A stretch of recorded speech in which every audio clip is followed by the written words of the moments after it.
ராஜஸ்தானில் பகல் நேரத்தில் சுற்றுலாத்தலமாகவும் இரவு நேரங்களில் சபிக்கப்பட்ட கோட்டையாகவும் இருக்கக்கூடிய ஒரு இடம்தான் பாங்கர் கோட்டை.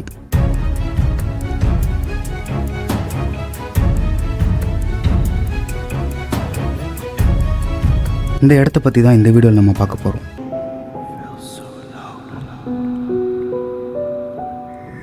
பாபா பாலுநாத் அப்படிங்கிற ஒரு முனிவர் இந்த கோட்டை இருக்கக்கூடிய ஒரு மலை உச்சியில் வீடு கட்டி வாழ்ந்துக்கிட்டு இருந்தார். 16ஆம் நூற்றாண்டில் பகவந்த் சிங் அப்படிங்கிற ஒரு அரசர் தன்னுடைய மகனான மாதோ சிங்க்கு ஒரு பெரிய கோட்டையை கட்டி கொடுக்கணும் அப்படின்னு ஆசைப்பட்டார். அதுக்காக இந்த முனிவர்கிட்ட போய் இந்த கோட்டையை கட்டுறதுக்கான அனுமதியும் கேட்டார். அதுக்கு அந்த முனிவர் சரின்னு சொல்லிட்டு ஒரே ஒரு நிபந்தனை மட்டும் வச்சார். நீங்கள் கட்டக்கூடிய கோட்டையோடைய நிழல் ஒருபோதும் என்னோட வீட்டு மேலே விழக்கூடாது அப்படிங்கிற நிபந்தனையை அவர் வச்சார். இதுக்கு அரசர் ஒத்துக்கிட்ட பிறகு அந்த கோட்டை கட்டப்படுது. அந்த முனிவர் சொன்னதை மனசில் வச்சுக்கிட்டு அந்த அரசர் கோட்டையை ரொம்ப கவனமாக கட்டுறாரு.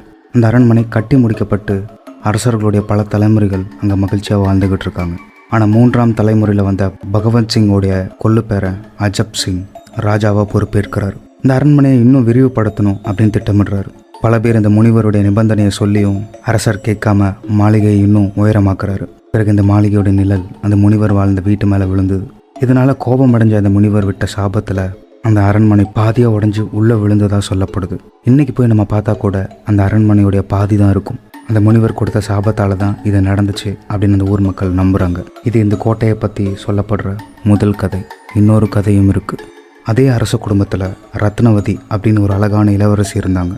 அவங்க அழகில் மயங்காத ஆட்களே இல்லை அப்படின்னு சொல்கிறாங்க. அழகில் மட்டும் இல்லாமல் வீரம், தைரியம்னு பல குணங்கள் அவங்கக்கிட்ட இருந்துச்சு. இதனால் பல அரசர்கள் இந்த இளவரசியை பொண்ணு கேட்டு வந்தாங்க. இதுக்கிடையில் அந்த ஊரில் இருந்த ஒரு மந்திரவாதியும் இளவரசியை திருமணம் பண்ணணும் அப்படின்னு ஆசைப்பட்டான். அந்த மந்திரவாதி பேர் சிங்கையா. அவனுக்கு இளவரசி மேலே பெரிய மோகம் ஏற்பட்டுச்சு. கல்யாணம் பண்ணால் இளவரசியை தான் பண்ணணும் அப்படின்னு அவன் முடிவெடுத்தான். ஒரு இளவரசி ஒரு சாதாரண மந்திரவாதியை கல்யாணம் பண்ணுறது எப்படி சாத்தியம் அப்படின்னு அவன் யோசித்தான். வசியம் மாதிரியான ஒரு சில விஷயங்களை கையாள ஆரம்பித்தான். இளவரசியுடைய வேலைக்கார பெண் ஒருத்திக்கிட்ட ஒரு வாசனை திரவியத்தை கொடுத்து இதை இளவரசியை பயன்படுத்த சொல்லுங்க, நல்ல வாசனையா இருக்கும் அப்படின்னு சொன்னான். இந்த வாசனை திரவியத்துல அதை யார் பயன்படுத்தினாலும் அவங்க தனக்கு வசமாகணும் அப்படிங்கிற ஒரு வசியம் செய்யப்பட்டிருந்துச்சு. இந்த வேலைக்கார பெண் இந்த வாசனை திரவியத்தை இளவரசி கிட்ட கொடுக்குறாங்க. இளவரசி இதை யார் கொடுத்தது அப்படின்னு கேட்குறாங்க. இந்த பெண் மந்திரவாதியை பற்றி சொல்ல இளவரசிக்கு இந்த மந்திரவாதி மேலே ஒரு சந்தேகம் ஏற்பட்டுச்சு. அந்த வாசனை திரவியத்தை ஒரு பாறை மேலே ஊற்றி சோதிச்சு பார்க்கும்போது அந்த பாறை மிதந்து போய் அந்த மந்திரவாதியோட வீட்டு மேலேயே விழுந்தது. மந்திரவாதி இறந்து போனான். இந்த மந்திரவாதி சாகிறதுக்கு முன்னாடி ஒரு சாபம் கொடுக்குறான். இந்த இளவரசியும் அவளுடைய வம்சமும் அந்த ஊரும் அழிஞ்சு போகும், அதுவும் எனக்கு எப்படி நடந்ததோ அதே மாதிரி அப்படின்னு அந்த மந்திரவாதி சாபம் கொடுக்குறான். இதனால அந்த ஊர்ல இருந்த பல வீடுகள் இடிஞ்சு விழுந்துச்சு. அரண்மனையும் இடிஞ்சு விழுந்தது.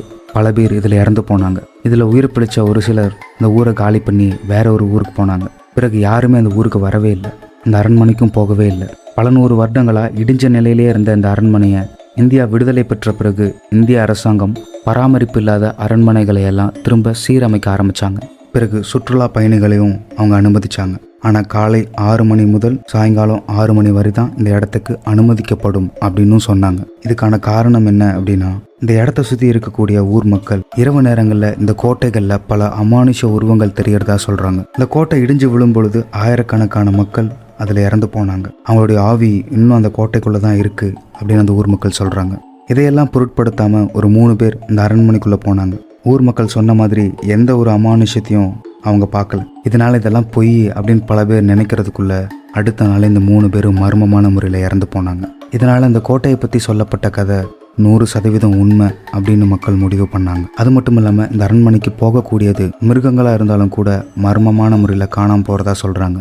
சில ஃபாரினர்ஸும் இந்த கோட்டைக்குள்ளே இரவு நேரத்தில் போய் மர்மமான முறையில் தொலைஞ்சு போயிருக்காங்க. இதனால் இந்திய அரசாங்கம் 6 மணிக்கு மேலே யாரும் இந்த கோட்டைக்குள்ளே இருக்கக்கூடாது அப்படிங்கிற அறிவிப்பு பலகை இந்த கோட்டை முழுக்க பல இடங்களில் வைக்கப்பட்டிருக்கு. இந்த இடத்துக்கு சொல்லப்பட்ட 2 கதையில் எது உண்மையாக இருக்கும், இல்லை ரெண்டுமே பொய்யா, கட்டுக்கதையா? இது கட்டுக்கதையாக இருந்தாலும் எப்படி அந்த ஊர் முழுக்க இருக்கக்கூடிய வீடுகள் மேற்கூரை இல்லாமல் இருக்குது அப்படின்னு பல விடை சொல்ல முடியாத கேள்விகளோட இந்த இடம் இருக்குது.